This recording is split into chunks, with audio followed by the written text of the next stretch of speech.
He was America's beloved sensei, quiet master of balance, peace, and wisdom. Millions knew him as Mr. Miyagi, the mentor who guided Daniel LaRusso through hardship with nothing but a bonsai tree and a paintbrush. But when the cameras stopped rolling, Pat Morita's real life told a far different story, one of pain, addiction, broken marriages, and a haunting emptiness that fame could never fill.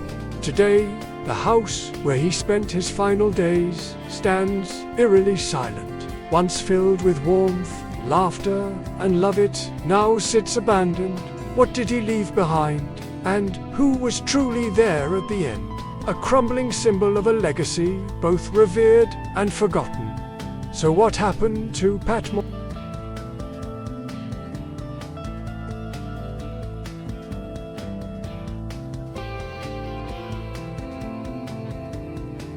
Pat Morita passed away on November 24, 2005, at the age of 73.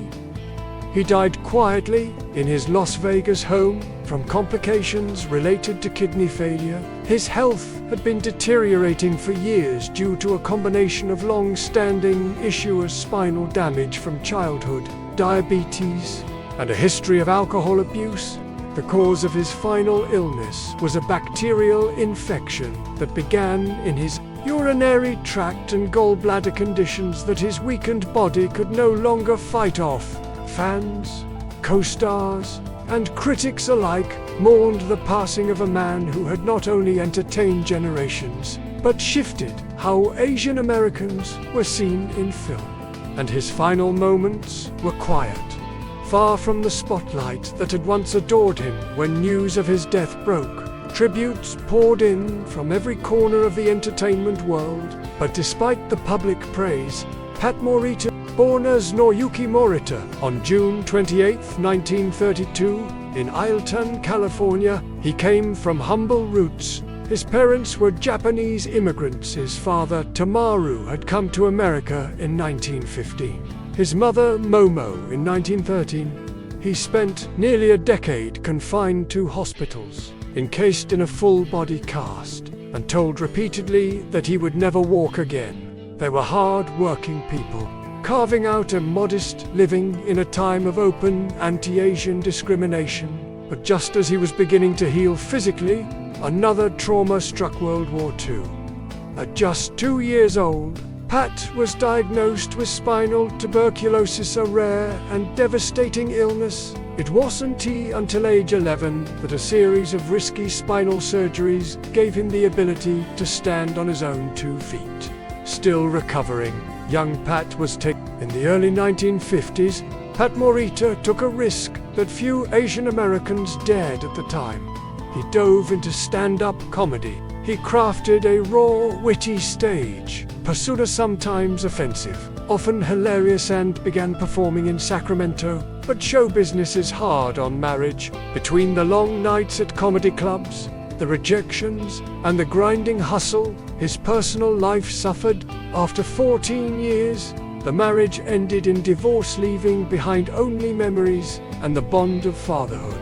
And San Francisco, under the name Pat, a nickname gifted by a priest during his hospital years, he eventually adopted the hip nip as a stage name, both a joke and a cultural weapon in an era of racial ignorance. It was during this period that Pat married his first wife, Kathleen Yap. They had one daughter named Erin.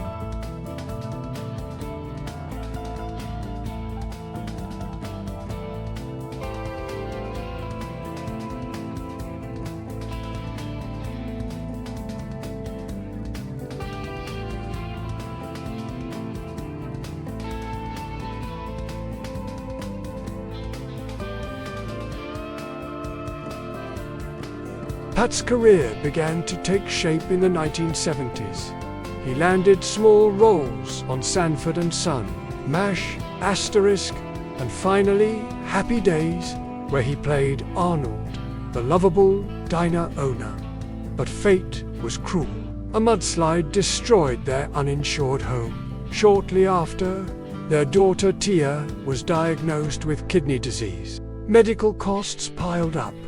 emotional tolls deepened, and though Pat's star was rising, their marriage was cracking under the weight. The final blow came slowly. Between long filming hours, travel, and stress, the couple grew apart. They separated in 1982 and officially divorced in 1989. Still, Yuki remained in his life for the sake of their daughters and the history they shared. Around this time, he married Yuki Kitahara, his second wife. They had 2 daughters, Ali and Tian, settled in Tarzana, California. In 1984, Pat Morita took on a role that would define him forever, Mr. Miyagi in The Karate Kid. It was a long shot. The studio didn't want a comedian, but Pat proved them wrong. His soft-spoken performance, his serene presence, and his emotional depth turned the role into a global phenomenon. For his efforts, he earned an Academy Award nomination and a permanent place in cinematic history. But behind the quiet strength of Miyagi, Pat still battled his demons, health problems, loneliness, and addiction. Fame gave him money and respect, but it didn't heal the pain.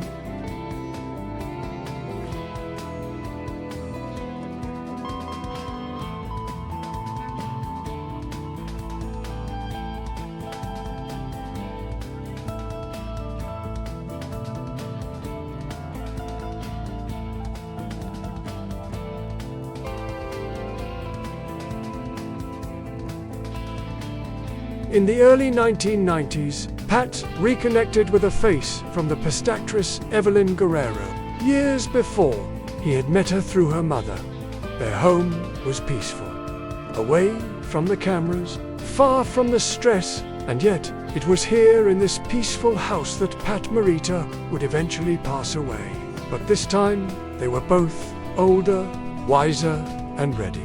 They married in 1994. And moved to a quiet house in Las Vegas. Evelyn became more than a partner. She was his caregiver, friend, and final companion.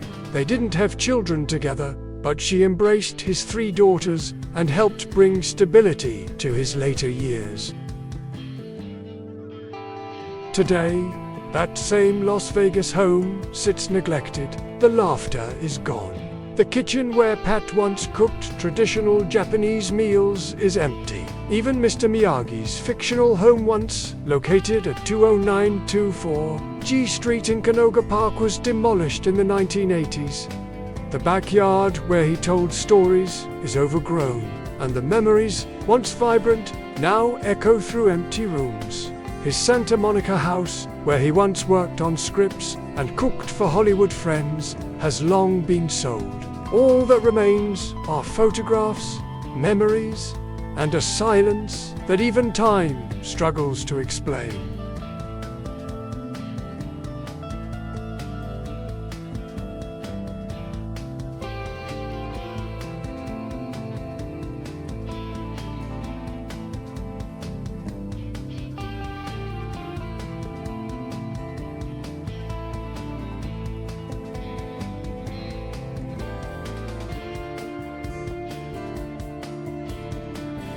Pat Morita was more than a character actor. He was a survivor, a pioneer, a symbol of perseverance for millions. He transformed childhood illness, racism, and heartbreak into laughter and wisdom.